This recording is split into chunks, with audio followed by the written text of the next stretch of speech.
The Life of Saint Jerome by Father Largent, Chapter 6, Joys and Sorrows, Jerome as Mentor.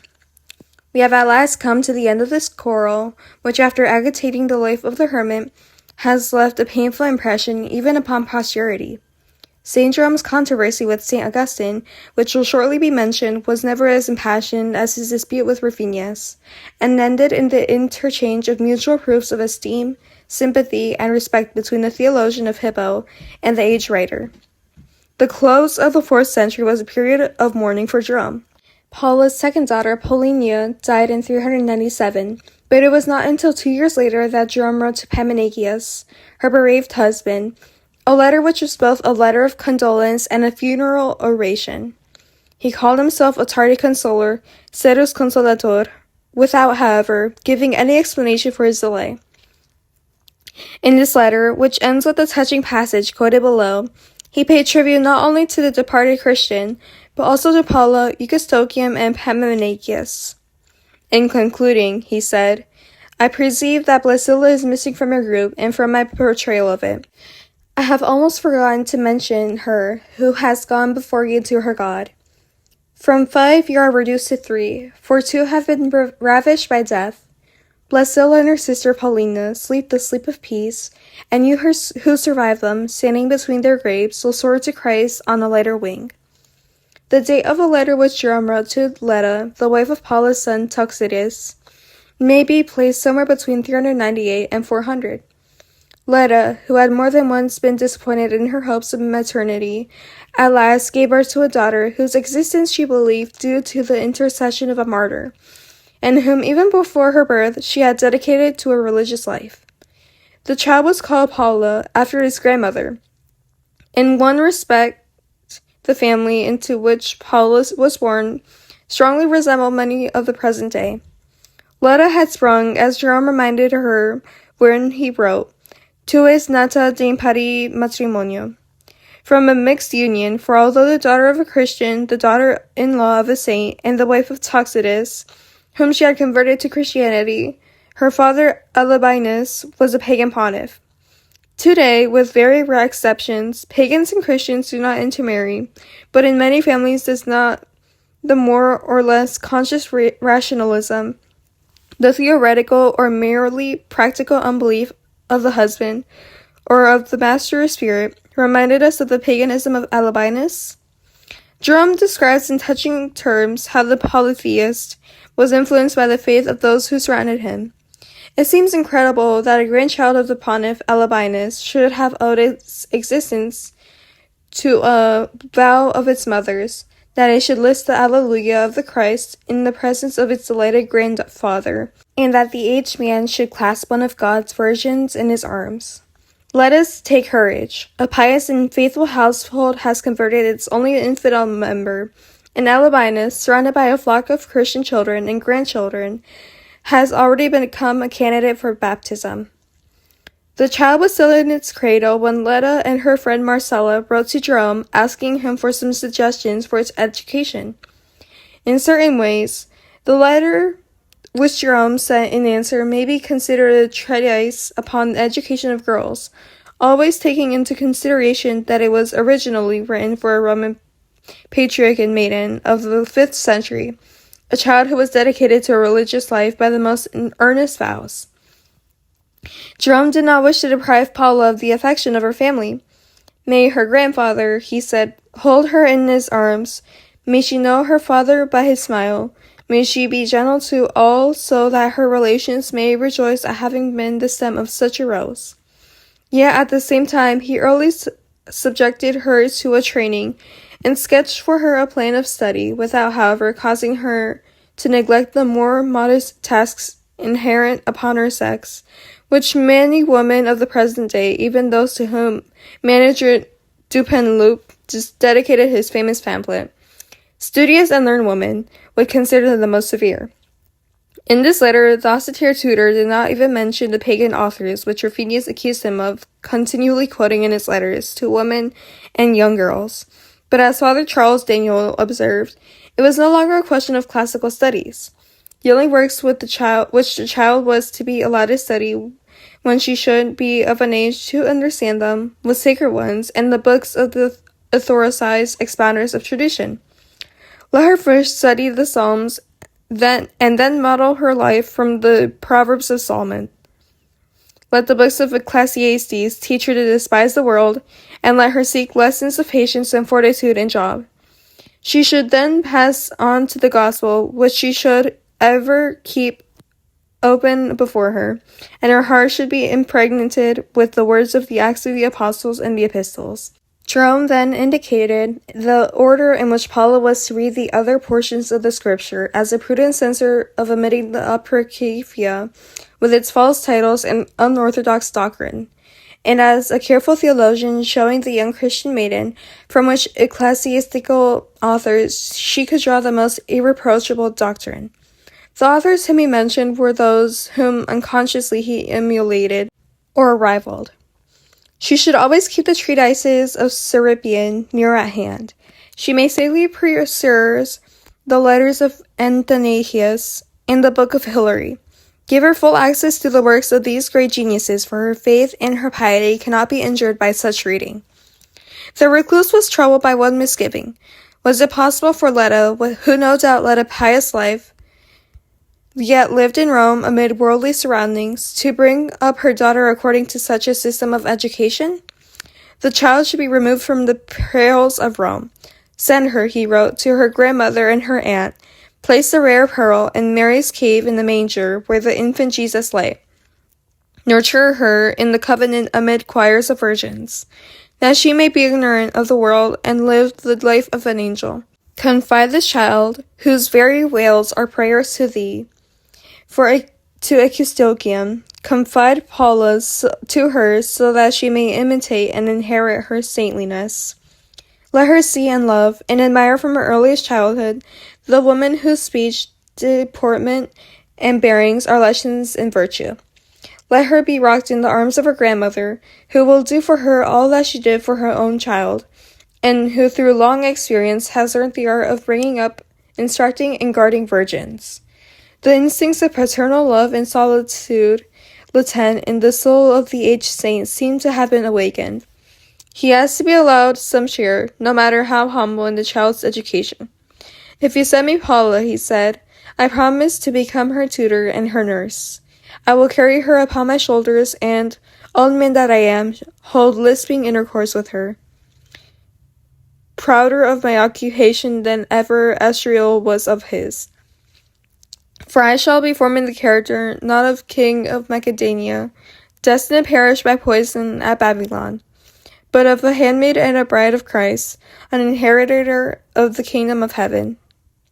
Jerome's wish was not immediately granted.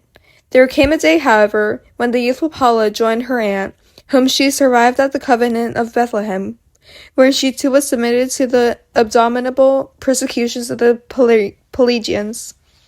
After the death of Ecustocium, Jerome condemned Paula to Alypius and to Augustine in a letter written in 419, possibly the last words he ever wrote. Long before this, in 404, the elder Paula of glorious memory had entered upon her heavenly reward. The end, however, for which she yearned had only been reached after terrible sorrows. She had been deeply afflicted by the death of her daughter Rufinia, who from the Ostian shores had tearfully entreated her to defer her departure at last until after her marriage. Although the intrepid Christian had the courage to place seas and deserts between herself and those she loved, yet she never knew how to either indifference or forget. Towards the end of 403, a fever forced Paula to take her to bed. Ecustocium watched at her side, an indefatigable nurse, who only left her mother while she slept to visit our Saviour's manger. Jerome also stayed by the dying woman, experiencing a bitter joy at contemplating such a peaceful end, and in receiving her last utterances, which was still praises of her God. John the Bishop of Jerusalem, the bishops of the neighboring towns, and countless priests and deacons also assisted at Paula's deathbed, and celebrated magnificent obsequies for her in the cave of the Nativity. Paula died upon the 26th of January, 404, at the age of 57, having spent 18 years of her life at Bethlehem. Jerome tells us that no sounds of weeping was heard at her funeral, but that he, who began by restraining his grief, was overcome by it.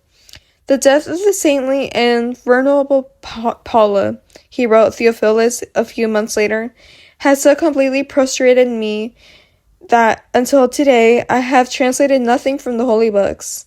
Thou knowest how at one blow I lost my only comfort.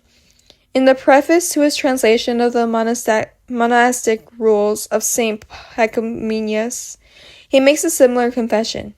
The prostration of grief had long kept him silent, and if he had finally broken through the torpor and returned to his customary tasks, beginning with the translation of some works of the abbots for Tevian, it was in his hope that it would meet with the approval of the saintly soul who had always taken such a lively interest in monasteries. Eustochium begged Jerome to write her mother's funeral oration, and Jerome, who had already eloquized Blasilla, Paulina, and Leah, and celebrated the priestly virtues of Napoleon, could hardly refuse her request. The more so that he had glorified Fabiola, the Christian descendant of the Fabii, and formerly his guest in Palestine. In the most stirring accents, Fabiola, who had been one of the members of the pious gatherings of the Aventine, had died in 401, after expiating the weakness and ignorance which had permitted her to contact a second marriage during the lifetime of her unworthy husband, by the most heroic penances and by lavish charity. It was therefore incumbent upon the sincere and eloquent of these saintly souls to overcome his grief and extol the benefactress and peerless friend whose death seemed to have almost crushed him. Even when he had overcome his hesitation, his first effort was fruitless. Who, indeed, when trying to narrate the life of one dear and departed, has not experienced the same anguish, has not felt conscious of his impotence? The soul oppressed by grief is no longer master of itself. It has no command over its thoughts and no memories. Words fail it, or at best but weak and halting. Whenever I took up my stylus, wrote Jerome, it slipped upon the wax of my tablets. My fingers became rigid, and the stylus fell from my hand. My brain seemed powerless. Jerome finally decided to dictate, and in 2 vigils he composed the desired eulogy, which is a letter and a narrative, but not a homily. We must not expect to find it in a funeral oration such as Bossuet conceived, and of which he realized the sublime ideal, an oration centering all the events of a lifetime around 1 or 2 principal ideas, valuable examples of which have in modern times been given us by Cardinal Pius. Jerome, said Theory, followed by Paula through all the phases of her life, her marriage, widowhood, consecration to the religious life, her domestic sorrows, and the persecution of those dear to her. He gives an account of her departure from Rome, their journey together in the Holy Land, their visit to the wilderness of Nitra, and their life at Bethlehem. It was the story of the 20 years they had passed in close proximity that he delighted to set before his absent friend. He omitted nothing, and in his narrative, Paula seems alive once more. She speaks and mocks. We hear the austere lessons which she addressed to her nuns and her controversies with heretical monks. Even the Gentile sallies of a mind incapable of bitterness. Her grief at the loss of the children, her wasting illness, and her last struggles with death are all recorded and described with tearful emotion, sacred memories of a friend destined to awaken and to mingle with those of a daughter. If we do not make any extracts from the pathetic passages in which this funeral oration abounds, we must at least quote its peroration.